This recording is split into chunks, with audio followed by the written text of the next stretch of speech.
What's going on, guys? It's Chris here, and I want to do a quick review on this Brother HL L3210cw color printer. And now the reason why this thing is awesome is because it doesn't use ink, it uses toner.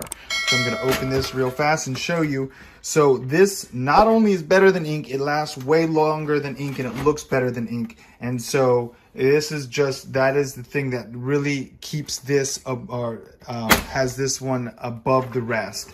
And another really cool thing is it works really well with Wi-Fi. You set this up to your router, and then whatever you have, like if it's a laptop or whatever, you just set it to the same Wi-Fi network and you can print from anywhere, and that's really nice. You can just bring this around and use it.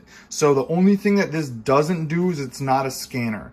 It pretty much prints every other way, but it's not a scanner, so that's one thing you have to know. It's really easy to put the paper in here, really easy to put in like that. It's got a nice little screen right here, and you can, set up your Wi-Fi and do some settings right here. But this is really good for printing out color, your pictures and stuff like that. It just does it really fast, efficient, and efficiently.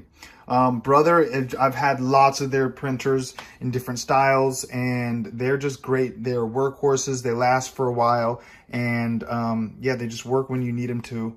And that's a huge thing with printers. Sometimes they can be very annoying. But this thing has really served me well, and it's a great printer. All right, guys, thanks for watching. I hope this review helped.